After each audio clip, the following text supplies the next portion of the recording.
नमस्कार, मैं कमलेश कबीर आपका एक बार फिर स्वागत करता हूं इस नए एपिसोड में। आज के इस एपिसोड में हम बात करेंगे पश्चिमी बंगाल की राजनीति की। इस वक्त बिहार में विधानसभा चुनाव होने वाले हैं और वैसे भी जब से चुनाव आयोग ने मतदाता सूची की गहनता से जांच का जो ऑर्डर दिया है और जिस तरीके से उसके ऊपर काम चल रहा है, तो आप समझ सकते हैं कि बिहार की राजनीति गरमाना स्वाभाविक है। तो इस वक्त पूरे देश की जो नजरें हैं वो राजनीतिक तौर पे अगर हम देखते हैं और स्पेशली अगर हम बात करें तो विपक्ष की, तो वो नजरें बिहार के ऊपर टिकी हुई है। लेकिन अगर हम इससे दूर की थोड़ी बात करें तो इस वक्त पश्चिमी बंगाल की राजनीति में आपने देखा कि ममता बनर्जी और उनके भतीजे अभिषेक बनर्जी दोनों सड़कों पर उतरे हुए दिखाई दिए। मामला क्या था वो आप समझ ही गए होंगे, क्योंकि बिहार के बाद या हम कहें कि बिहार से ज्यादा अगर इस वक्त कोई टेंशन में है चुनाव आयोग की वजह से, तो वो है ममता बनर्जी। और उसके पीछे के कारण भी है। अगर हम तार्किक रूप से उसको समझने की कोशिश करें तो भारतीय जनता पार्टी के लिए बिहार ज्यादा मुश्किल जो है वो लगता नहीं है, क्योंकि बिहार में गठबंधन में भारतीय जनता पार्टी सत्ता में रही है और वैसे भी भारतीय जनता पार्टी का जो बिहार का जो काडर है वो है भी मजबूत। तो ऐसी स्थिति में पूरे देश में अगर हम नजर डालें तो इस वक्त भारतीय जनता पार्टी, क्योंकि पहले आपने देखा, क्योंकि आम आदमी पार्टी ज्यादा पुरानी नहीं थी, लेकिन 2014 के बाद में जिस तरीके से आम आदमी पार्टी ने दिल्ली में अपनी जड़ी जमाई, तो भारतीय जनता पार्टी को दिल्ली का जो अवैध जो किला बनाया हुआ था, पहले कांग्रेस पार्टी और फिर उसके बाद आम आदमी पार्टी, तो उसको भेदना बहुत जरूरी हो गया था और भारतीय जनता पार्टी ने उसको भेद भी लिया। दिल्ली में अब जो है वो भारतीय जनता पार्टी की सरकार है। तो अब एक जो है वो राज्य बचता है जो अछूता है इससे, वो है पश्चिमी बंगाल। और पश्चिमी बंगाल में ममता बनर्जी एक तरफा जो है वो राज कर रही है। इससे पहले चुनावों में हमने देखा। कारणों में अगर हम देखते हैं तो बहुत सारे कारण इसमें मिल जाते हैं, लेकिन चूंकि हम बात कर रहे हैं मतदाता सूची की, चुनाव आयोग की, तो चुनाव आयोग की इस पहल से ज्यादा टेंशन में, बिहार से ज्यादा टेंशन में है ममता बनर्जी। और उसकी टेंशन की वजह जो है वो क्या है, अगर हम उसको समझे तो इसके पीछे आपको मिलेगा मुस्लिम आबादी या मुस्लिम वोट बैंक का होना। अब ये चिंता क्यों है उसको आप समझिए। चिंता की बड़ी वजह यह है कि बांग्लादेश की सटी हुई सीमा और उससे लगते हुए अगर जिलों की हम बात करते हैं पश्चिमी बंगाल की, तो पश्चिमी बंगाल में मुर्शिदाबाद, इसके अलावा उत्तर और दक्षिण का 24 परगना, इसका अलावा हम दिनाजपुर की बात कर सकते हैं और मालदा। ये कुछ जिले हैं जो बांग्लादेश की सीमा से सटे हुए हैं। और 2011 की जनगणना के हिसाब से अगर इन जिलों की बात करें तो यहां पर मुस्लिम आबादी तेजी से बढ़ी है। और कितनी तेजी से बढ़ी है, आज भी जिस देश में हम रह रहे हैं, भारत में, वोट बैंक की वजह से एक समुदाय विशेष के लोगों को माइनॉरिटी शब्द से जो है वो संबोधित किया जाता है। और जब हम माइनॉरिटी की बात करते हैं तो आज मुर्शिदाबाद की जो आबादी है, मुस्लिम आबादी लगभग 47 लाख के आसपास है। और कंपैरेटिवली अगर हम हिंदू आबादी से उसकी तुलना करें तो उसके मुकाबले 23 लाख हिंदू है। तो आप सोच सकते हैं कि मुस्लिम माइनॉरिटी में है या मेजोरिटी में है।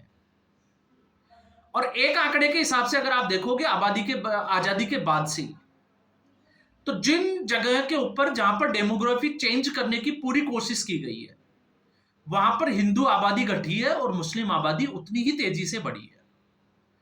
फिर हम बात करते हैं मालदा की, तो मालदा में 20 लाख मुस्लिम आबादी है और लगभग 19 लाख की आबादी जो है वो हिंदुओं की है। फिर हम उत्तर दिनाजपुर की बात करें तो वहां पे भी जो है वो 15 लाख के आसपास मुस्लिम है और 14 लाख के आसपास हिंदू है। तो ये वो जिले हैं जो स्पष्ट तौर से मुस्लिम बाहुल्य होने की तरफ इशारा करते हैं। अब हमें इसलिए रोक दिया जाता है क्योंकि हमें सेकुलरिज्म का पाठ पढ़ाया जाता है, हम इसकी बात नहीं कर पाते। और ये चिंता का विषय जो है वो बुद्धिजीवियों को लिए भी होना चाहिए। लेकिन हमारे देश के बुद्धिजीवी और कुछ पार्टी विशेष के लोग जो सिर्फ और सिर्फ जो है वो मोदी विरोध के कारण इस देश को कहां ढकेलने में लगे हुए हैं, आप इससे अंदाजा लगा सकते हैं। अब इससे अंदाजा क्यों लगा सकते हैं, आप देखिए बिहार में इस वक्त जो है वो चुनाव होने वाले हैं, और जब मतदाता सूची में गहनता से उसकी जांच की बात की जाती है, तो आपने देखा राम मंदिर का, जब राम मंदिर का मुकदमा सुप्रीम कोर्ट में चल रहा था, तो राम के जो है वो वहां पर पैदा होने के प्रमाण मांगे जाते थे, दस्तावेज मांगे जाते थे।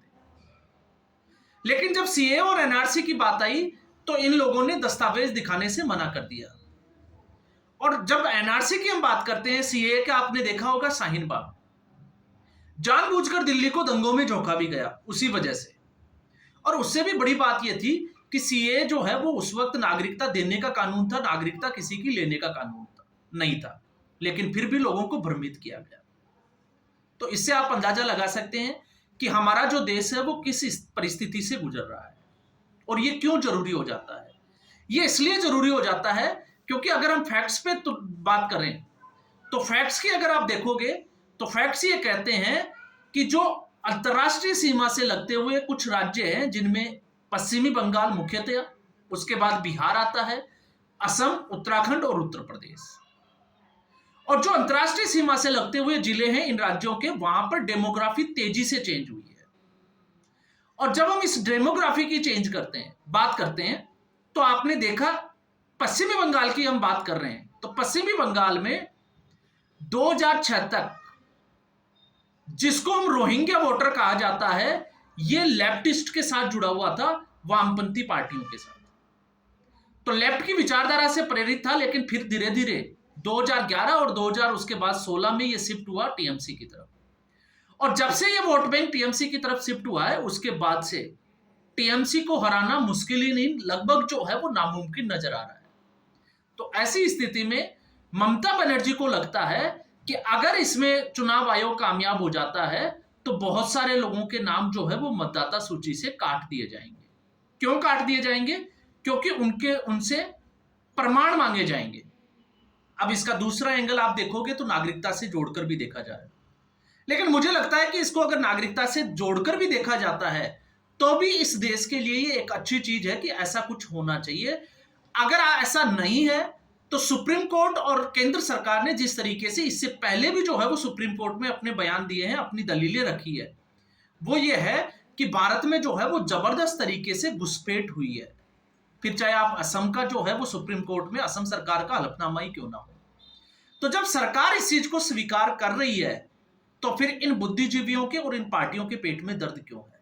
तो आप समझ सकते हैं, क्योंकि जब हम पश्चिमी बंगाल की बात कर रहे हैं तो पश्चिमी बंगाल में अगले साल विधानसभा के चुनाव होने वाले हैं, और इसकी जो प्रैक्टिस है एसआईआर की, जो चुनाव आयोग की तरफ से लागू किया गया है, उसकी बिहार में प्रैक्टिस की जा रही है। तो अगला जो राज्य है आप तय मान के चलिए पश्चिमी बंगाल। और जब पश्चिमी बंगाल में आप जाते हो राजनीतिक तौर पे, तो 294 विधानसभा सीटों में से लगभग 70 से 100 सीटों पर सीधे तौर से मुस्लिम मतदाता, जिस मतदाता की हम बात कर रहे हैं, वो निर्णायक वोटर की स्थिति में है। तो ये निर्णायक वोटर जो है वो तय करता है कि सरकार किसकी बनने वाली है। इसलिए ममता बनर्जी को अगर सड़कों पर उतरना भी पड़े तो ममता बनर्जी इससे चूकेगी नहीं। क्यों? क्योंकि उसको लगता है कि अगर ऐसा हुआ तो फिर सरकार से और सत्ता से टीएमसी हाथ धो बैठेगी। और जब हम इसकी बात करते हैं पश्चिमी बंगाल ही नहीं, तो इसके अलावा नेपाल के रास्ते भी जो है वो भारत में जबरदस्त तरीके से घुसपैठ हुई है, जिसमें आंकड़े ये कहते हैं कि लगभग मुस्लिम आबादी जो है वो 32% के आसपास जो है वो इसके आसपास वाले जिलों में बढ़ी है, फिर चाहे वो उत्तर प्रदेश ही क्यों ना हो। और उत्तर प्रदेश की जब हम बात करते हैं तो आपको पता होगा लखीमपुर खीरी, इसके अलावा पीलीभीत, आप महाराजगंज की बात कर सकते हैं, बहरामपुर और बहराइच, ये वो जिले हैं जो इस घुसपैठ से सबसे ज्यादा प्रभावित है। तो आपको समझ में आएगा कि बिहार से ज्यादा आखिर पश्चिमी बंगाल में क्यों टेंशन में है। तो पश्चिमी बंगाल की टेंशन की और ममता बनर्जी की जो टेंशन है वो यही है कि बिहार में, क्योंकि बिहार में आरजेडी सिंगल लार्जेस्ट पार्टी थी, लेकिन भारतीय जनता पार्टी का क्योंकि गठबंधन था, और वो पार्टी है आपको पता ही है नीतीश कुमार की, तो भारतीय जनता पार्टी को हम ये कह सकते हैं, क्योंकि जैसे जैसे चुनाव आगे बढ़ेगा उसके बाद हम स्थिति पे आएंगे कि कौन सी पार्टी या कौन सा गठबंधन जो है वो इस चुनाव में जीत हासिल करेगा। अभी जो है वो कुछ भी कहना नामुमकिन सा नजर आता है। हालांकि कुछ राजनीतिक विश्लेषक जो है वो अपने अपने तरीके से इसकी भविष्यवाणी जरूर करते हैं, लेकिन अभी महागठबंधन की सबसे बड़ी समस्या यह है कि सीट शेयरिंग का जो फॉर्मूला है उस पर वो काम नहीं कर पाई है। अब उस पर किस तरीके से जो है वो सीटों का बंटवारा होगा उससे पता चलेगा। लेकिन उससे पहले पश्चिमी बंगाल से जो खबरें आ रही है, और वो खबरें क्यों आ रही है, अब आप जो है वो इसको अगर फैक्ट्स के तौर पे देखोगे तो आपके समझ में आएगा कि चुनाव आयोग जो है वो बिहार तो सिर्फ ट्रेलर है, और इसकी पूरी मूवी जो है वो पश्चिमी बंगाल के रास्ते से है। और जब पश्चिमी बंगाल में SIR होगा तो पता चलेगा कि आखिर ये रोहिंग्याओं का राज जो है वो है क्या, और इनको एक वोट बैंक की तरफ से जो है या वोट बैंक की दृष्टि से ये राजनीतिक पार्टियां क्यों देखती है, फिर विपक्ष की चाहे कोई भी पार्टी क्यों ना हो। तो आज के एपिसोड में बस इतना ही। उम्मीद करूंगा वीडियो एपिसोड आपको पसंद आया होगा। वीडियो को लाइक करें, शेयर करें, चैनल जरूर सब्सक्राइब करें। धन्यवाद।